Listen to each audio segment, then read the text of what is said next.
ఒక చిన్న కథ ఉంది. ఏమిటంటే ఒకసారి ఒక ఊళ్ళో ఒక పెద్ద ధనవంతుడు ఉన్నాడు. వాడి దగ్గర చాలా ధనం ఉంది. కానీ వాడి స్వభావం మాత్రం చాలా నీచమైనటువంటి ఒక స్వభావం వాడిది.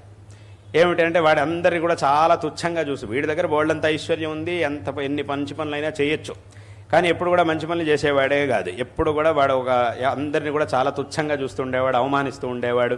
వాడి దగ్గరికి ఎవరైనా మేము ఏదో మంచి పని చేస్తున్నాం, దానికి ఏదైనా సహాయం చేయండి అని అడగడానికి వచ్చిన వాళ్ళని చాలా తుచ్చంగా చూసి, ఏదో బిచ్చగాళ్ళని చూసినట్టు చూస్తూ ఉండేవాడు, చాలా అవమానిస్తూ ఉండేవాడు. ఇలా ఉంటూ ఉండేవాడు. ఒకసారి ఏమైంది అంటే ఆ ఊళ్ళో ఒక ఆయన వచ్చాడు, ఒక సన్యాసి వచ్చాడు. సన్యాసి అంటే ఆయన పరివ్రాజకుడు కాబట్టి అన్ని చోట్ల తిరుగుతుంటాడు, అన్ని చోట్ల సంచారం చేస్తుంటాడు. అలా సంచారం చేస్తూ ఈ ఊళ్ళోకి వచ్చాడు. ఈ ఊళ్ళోకి వచ్చేటప్పటికి సరిగ్గా ఆ రోజు ఇంకా మధ్యాహ్నం అయింది. మాధ్యాహ్నికం భిక్షాటన చేసే సమయం వచ్చింది. అక్కడ కూడా ఒక చోట స్నానం చేశాడు, అన్ని మాధ్యాహ్నికం చేసుకున్నాడు, మధ్యాహ్నం అనుష్ఠానం చేశాడు. ఇంకా భిక్షకి ఎక్కడికో ఒక చోటకి వెళ్ళాలి. ఎందుకంటే భిక్షకి ఎక్కడికి వెళ్ళాలి అనే దాన్ని ముందే ఆలోచించుకొని వెళ్ళకూడదు. ఆ సమయంలో సన్యాసి వెళ్తూ ఉన్నప్పుడు, అలా పరివిరాజకం చేస్తూ ఉన్నప్పుడు, ఆ సమయానికి ఎక్కడ యోగ్యమైనటువంటి స్థానంలో భిక్ష అనేది లభిస్తుందో అక్కడికి వెళ్ళి దాన్ని స్వీకరించాలి. అక్కడికి అది పూర్తయిపోతుంది. మళ్ళీ తర్వాత ఏమిటి, రేపేమిటి, ఎల్లుండి ఏమిటి అనే దాని గురించి కూడా ఆలోచించకూడదు. అది సరే ఆ యతి ధర్మం అనేటటువంటిది.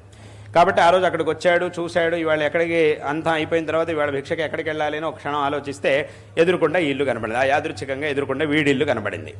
సరే ఇక్కడ ఏదో ఇల్లు ఉంది, వెళ్దాం ఒకసారి వెళ్ళి అక్కడ ఏమైనా భిక్ష కావాల్సినంత తీసుకొని మళ్ళీ తర్వాత ఇక్కడి నుంచి బయలుదేరదాం అని చెప్పి అనుకొని ఆ ఇంట్లోకి వెళ్ళాడు. అలా వెళుతుంటే వాడు ఆ ధనవంతుడు ఇంటి బయట నుంచుని ఉన్నాడు. అదేదో పని ఉందని చెప్పి ఇంటి బయటకు వచ్చి నుంచున్నాడు. ఈ సన్యాసి లోపలికి వస్తూ ఇలా నడుచుకుంటూ వస్తూ ఉన్నాడు. ఈ సన్యాసిని చూడంగానే వీడు ఒక రకంగా అబ్బో ఇంకోటి వస్తున్నాడు, ఉన్నవాళ్ళు సరిపోరు అన్నట్టు ఇంకోటి వస్తున్నాడు, వీళ్ళందరికీ వేరే పనే లేదు, ఎప్పుడు పడితే ఎప్పుడు నా ఇంటి మీద పడుతుంటారు వీళ్ళంతా అని చెప్పి ఇలా ఆలోచించడం మొదలెట్టాడు. ఆయన ఏమో వస్తున్నాడు, దగ్గరికి వస్తున్నాడు. ఈయన కూడా కొత్తగా దిగాడు, ఎవడీనా అని చెప్పి ఇలా ఆలోచిస్తూ ఉన్నాడు. ఆయన దగ్గరికి వచ్చాడు. సరే ఇవాళ రోజు నాకు భిక్షకు ఏదైనా ఇవ్వు అని చెప్పి అడగడానికని వచ్చాడు. దగ్గర వరకు వచ్చాక ఆయన ఇంకా అడగలేదు, సన్యాసి ఇంకా అడగలేదు, ఇవాళ భిక్షను ఇవ్వు అని చెప్పి అడగలేదు. అడగక ముందే వీడేం చేశాడు అనంటే, ఇక్కడ మీకేం ఇచ్చేది అవతలి పో అనేసాడు వీడు. వీడి స్వభావం అంతా ఆయనకు తెలిసిపోయింది.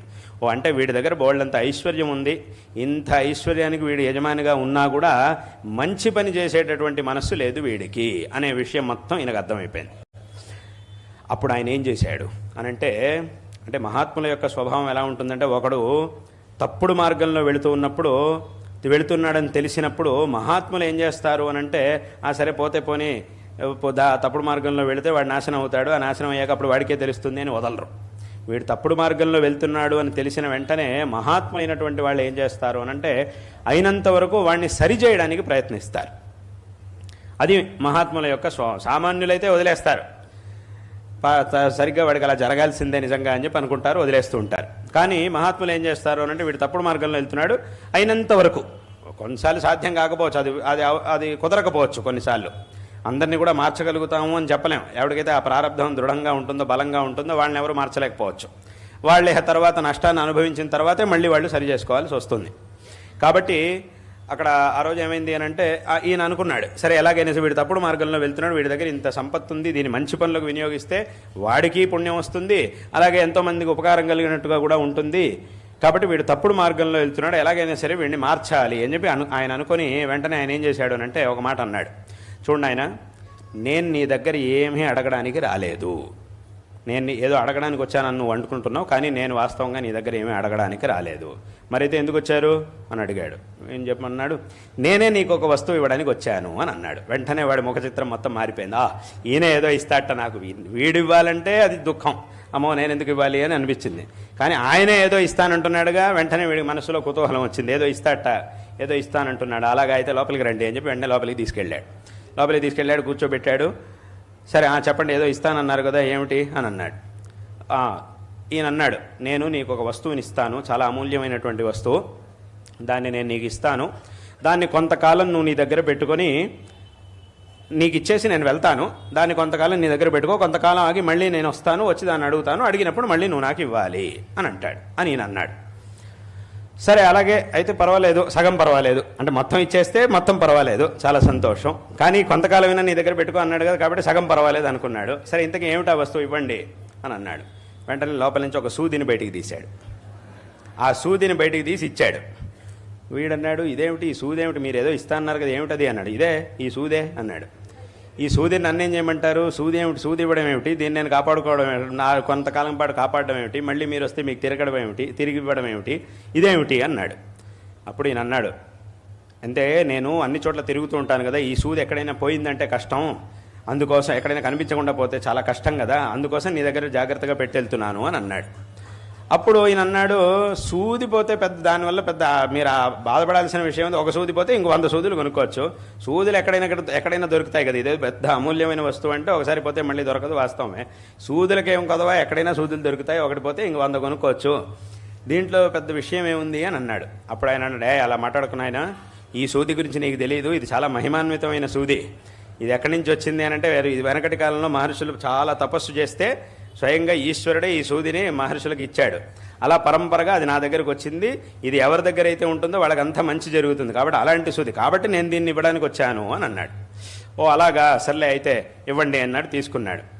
ఆ తర్వాత మళ్ళీ వీడే అడిగాడు, సరే ఇప్పుడు ఇవాళ తీసుకుంటున్నాను, సరే మళ్ళీ ఎప్పుడు వచ్చి తీసుకెళ్తారు మీరు అది చెప్పండి, కొంతకాలం ఆగి వచ్చి తీసుకెళ్తాను అని అన్నాడు. అదంతా కుదరదు, ఎప్పుడు వస్తారో సరిగ్గా చెప్పండి, మీరు ఫలానా రోజు వచ్చి తీసుకెళ్తాను అని చెప్పండి అని అన్నాడు. అలా చెప్పడం కుదరదయ్యా, నాకు సమయం ఉన్నప్పుడు మళ్ళీ నేను వస్తాను తీసుకెళ్తాను, అప్పటి వరకు నీ దగ్గర ఉంచు అన్నాడు.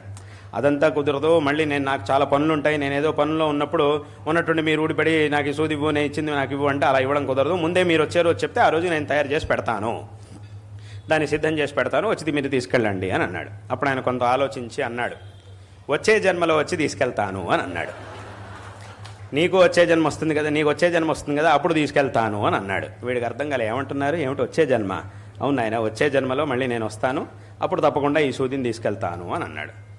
అంటే వచ్చే జన్మలో తీసుకెళ్తా అంటే మరి నన్ను ఏం చేయమంటారు అంటే, ఈ సూదిని ఇలాగే నీ దగ్గర జాగ్రత్తగా పెట్టుకొని వచ్చే జన్మలో మళ్ళీ నాకు ఇవ్వు అని అన్నాడు.